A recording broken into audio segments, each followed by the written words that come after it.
السلام علیکم ورحمۃ اللہ وبرکاتہ۔ آئیے میں آج آپ کو ایک بخاری شریف کی حدیث پاک سناتا ہوں۔ دیکھیے، بخاری شریف میں ایک حدیث ہے۔ بخاری شریف جلد ثانی باب الجماعت اور مسلم شریف جلد ثانی باب الصلاۃ کی حدیث ہے۔ میرے آقا علیہ الصلاۃ والسلام کے دور میں کہ آقا کریم صلی اللہ علیہ وسلم کسی قبیلے کے صلح کے لیے گئے ہوئے تھے۔ از نماز کا وقت ہوا، حضرت بلال نے اذان کہی اور سیدنا ابوبکر صدیق رضی اللہ تعالی عنہ نے نماز پڑھا رہے ہیں۔ حضرات درمیان نماز حضور علیہ الصلاۃ والسلام تشریف لے آئے تو آپ نے صفوں کو جو ہے وہ کراس کرتے ہوئے، صفوں کو چیڑتے ہوئے آپ آگے تشریف لے آئے۔ میرے دوستو، یہی فرق ہے نبی اور امتی میں کہ جو نبی ہوتا ہے ان کو یہ حق حاصل ہوتا ہے، امتی کے لیے جائز نہیں ہوتا۔ میرے دوستو، آقا کریم صلی اللہ علیہ وسلم آگے تشریف لے گئے۔ جب صف اول میں آقا پہنچ گئے تو آقا کریم صلی اللہ علیہ وسلم کو دیکھ کر صحابہ کرام نے ہاتھوں پر ہاتھ رکھ کر تالیاں بجانا شروع کر دیا۔ حضرات گویا ابوبکر صدیق رضی اللہ تعالی عنہ کو آگاہ کر رہے تھے۔ حضرت ابوبکر صدیق رضی اللہ تعالی عنہ کی نماز پڑھنے کا یہ حال تھا کہ جب آپ نماز پڑھتے تو کسی طرف بھی التفات نہیں کرتے، کدھر بھی نہیں دیکھتے۔ لیکن حضرات جب لوگوں نے تالیاں بجانا شروع کر دیا، حضرت صدیق اکبر سمجھ گئے کہ یہ کوئی بہت بڑا معاملہ ہے۔ اور بہت بڑا معاملہ کیا ہے؟ یہ سرکار علیہ الصلاۃ والسلام تشریف لا رہے ہیں، میرے آقا علیہ الصلاۃ والسلام تشریف لے آئے۔ میرے دوستوں اور بزرگوں، آقا کریم صلی اللہ علیہ وسلم کو جو ہے آتے ہی حضرت صدیق اکبر رضی اللہ تعالی عنہ پیچھے ہٹنا شروع ہو گئے۔ اور جب پیچھے ہٹنے لگے، آقا کریم نے انہیں جو ہے کہا کہ اے صدیق، اپنی جگہ کھڑے رہو، نماز کو پڑھاؤ۔ حضرت صدیق اکبر نے اپنے دونوں ہاتھوں کو آسمان کی طرف بلند کیا، دعا کے لیے بلند کی اور کہا، اے اللہ، تیرا شکر ہے کہ تیرے نبی نے مجھے اس لائق سمجھا کہ میں ان کے آگے نماز پڑھاؤں۔ حضرات محترم دوستوں اور بزرگوں، جو ہے لائق سمجھا کہ نبی نے مجھے اس لائق سمجھا کہ میں نماز پڑھاؤں۔ لیکن حضرات اس کے بعد حضرت ابوبکر صدیق رضی اللہ تعالی عنہ پھر جو ہے وہ پیچھے ہٹ گئے اور سرکار نے نماز مکمل کر لی۔ حضرات حضرت ابوبکر صدیق رضی اللہ تعالی عنہ اگر صحیح نہیں کرتے، نماز میں پیچھے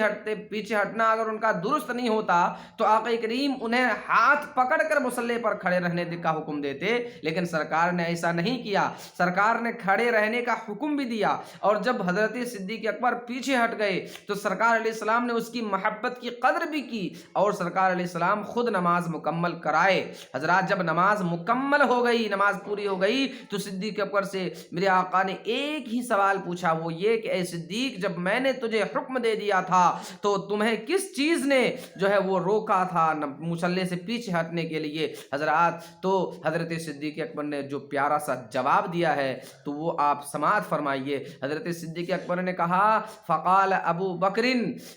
ما کان لابن ابی قحافہ ان یصلی بین یدی رسول اللہ صلی اللہ علیہ وسلم۔ حضرت صدیق اکبر نے عرض کیا، رسول اللہ، ابو قحافہ کے بیٹے کی یہ جرت نہیں کہ وہ آپ صلی اللہ علیہ وسلم کے آگے نماز پڑھائے۔ میرے دوستوں اور بزرگوں، میں اس حدیث پاک کو بتا کر، آپ کو سنا کر، میں یہ عرض کرنا چاہتا ہوں کہ جو لوگ حضور علیہ الصلاۃ والسلام کی شان کے پیچھے پڑے رہتے ہیں، شان کو گھٹاتے ہیں، حضور علیہ السلام کی شان کو کھول کر بیان نہیں کرتے اور مثالیں دیتے ہیں کہ صحابہ کی سنت پہ، صحابہ کی سیرت پہ ہم چلنے والے لوگ ہیں، اور یہ بڑے بڑے علامات الدہر کہنے والے لوگ مسجد و محراب میں کھڑے ہو کر کے ایسی باتیں کرتے ہیں، تو میں پوچھنا چاہتا ہوں آپ لوگوں سے، مجھے بتائیے کہ جب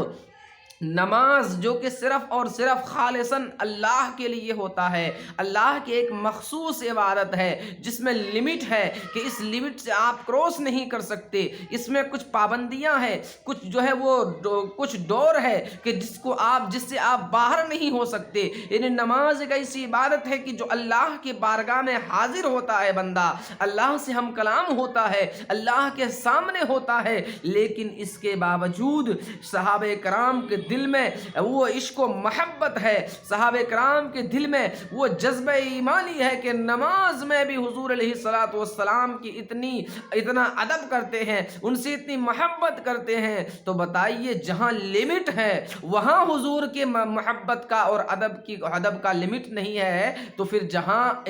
عام بندوں پر کوئی لمٹ نہیں، کوئی پابندی نہیں، وہاں حضور علیہ الصلوۃ والسلام پر وہ لوگ کتنا حضور کا ادب کرتے ہوں گے، کتنا حضور علیہ الصلوۃ والسلام کا جو ہے وہ احترام کرتے ہوں گے۔ میرے دوستوں اور بزرگوں، آپ اندازہ لگا لیں، حضرت انس بن مالک رضی اللہ تعالی عنہ کہتے ہیں کہ حضرت قاضی عیاض شفا شریف کے اندر یہ حدیث نقل کیا ہے، کہتے ہیں کہ جب آقا کریم صلی اللہ علیہ وسلم اپنا جو ہے وہ حجامت بنواتے تھے، جب حجامت بنواتے تھے، یعنی جب کٹنگ کراتے تھے، تو آپ کے صحابہ آپ کے ارد گرد گھوما کرتے تھے کہ کوئی جو ہے آپ کا بال مبارک ان کے ہاتھوں میں پڑے۔ حضرات یہ ان کی محبت تھی۔ اگر آپ دیکھیں گے فاروق اعظم رضی اللہ تعالیٰ عنہ حجر اسود کے سامنے کھڑے ہو کر کے جو کہا، حضرات دل چھو جانے والی بات ہے۔ حضرات ہم اور آپ بھی حجر اسود چومتے ہیں، لیکن ہمارا اور آپ کا طریقہ کیا ہوتا ہے؟ ہم چومتے ہیں، ہماری نیت یہ ہوتی ہے کہ ہمارے گناہ معاف ہو جائیں، ہمارے گناہ مٹ جائیں، لیکن سنیے فاروق اعظم نے جب حجر اسود کے سامنے کھڑے ہوئے اور جب آپ نے حجر اسود کو چومنا چاہا، دل میں آیا اے حجر اسود، تو اس لائق نہیں کہ تجھے چوما جائے، تو ایک بے جان پتھر ہے، تو نفع اور نقصان کا جو ہے وہ نفع نقصان کا مالک نہیں ہے۔ لیکن حضرت حجر اسود کے سامنے کھڑے ہو کر فاروق اعظم نے یہ فرمایا، لولا رأیت رسول اللہ یقبلک ما قبل قبلتک، کہ اے حجر اسود، میں نے رسول پاک کو چومتے ہوئے دیکھا ہے، بس رسول پاک کے ادب کی وجہ سے، رسول پاک کے چونکہ لب لگے ہیں اس وجہ سے ہم تجھے چومتے ہیں، ورنہ تو اس لائق نہیں کہ تجھے چوما جائے۔ یہ ہے ادب مصطفیٰ۔ عثمان غنی کو آپ دیکھیں، 6 سال کے بعد حضرت عثمان غنی رضی اللہ تعالیٰ عنہ مدینہ شریف سے مکہ آئے۔ یہ ایک معاہدہ کے لیے آئے تھے، ایک مذاکرات کے لیے آئے تھے، 6 سال کے بعد آئے۔ آنے کے بعد جب مذاکرات ختم ہو گیا، جب بات پوری ہو گئی، تو کفار و مشرکین نے کہا اے عثمان غنی، آپ جب آ ہی گئے ہیں مکہ، تو اب آپ جو ہے مکہ کا طواف، کعبے کا طواف کر لیجئے۔ لیکن حضرت عثمان غنی نے کہا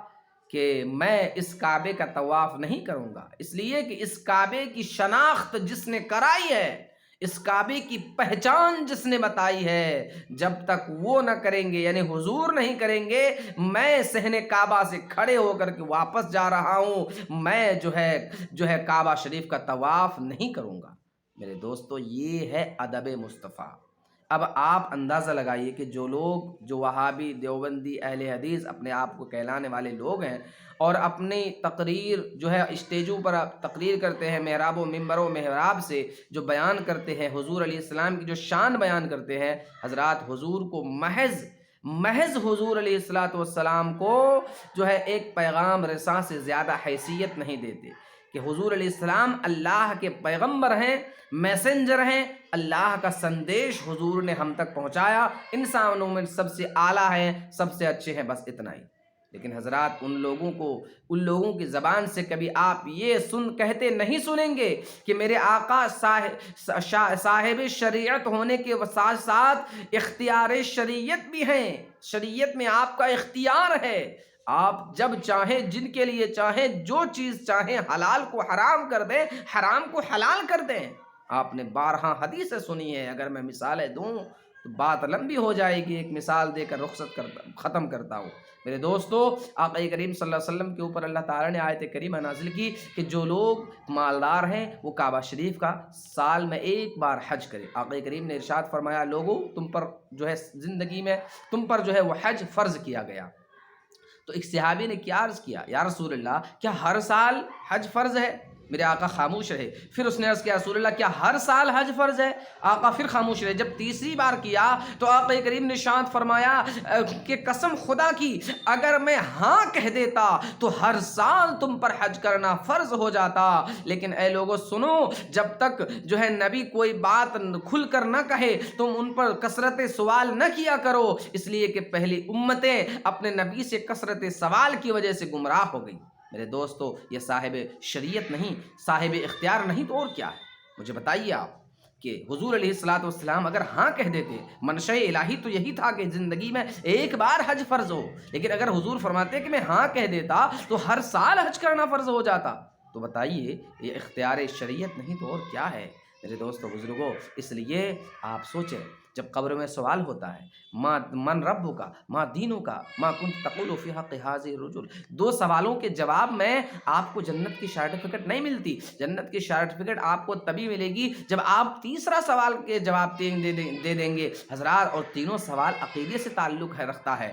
گویا یہ پوچھا جائے گا قبر میں کہ بتاؤ اے آنے والے، اے مرنے والے، اس شخص کے بارے میں کیا کہتا تھا، ان کی شان کے بارے میں کیا کہتا تھا، جب ان کا تذکرہ آتا تھا تو تم اس کو تم کھول کھول کر بولتے تھے یا تھوڑی ہی اس میں سمٹ کر بند کر دیتے تھے؟ حضرات، تو جو لوگ کھول کھول کر نبی کی شان بیان کرتے ہیں، نبی کی عظمت بیان کرتے ہیں، نبی کی شان کو بلند کرتے ہیں، یقیناً وہ کہہ دیں گے ہوا رسول اللہ صلی اللہ علیہ وسلم، اور جو لوگ جو ہے وہ نہیں کرتے وہ نہیں کہہ پائیں گے۔ لہٰذا زندگی میں ہمیشہ اولیاء کرام والا عقیدہ رکھیے، صحابہ کرام والا جو ہے وہ عقیدہ رکھیے، زندگی میں ہمیشہ محبت والا عقیدہ رکھیے، عشق و ادب والا عقیدہ رکھیے، تبھی کامیابی مل سکتی ہے۔ اللہ تعالی ہم سب لوگوں کو صراط مستقیم پر چلنے کی توفیق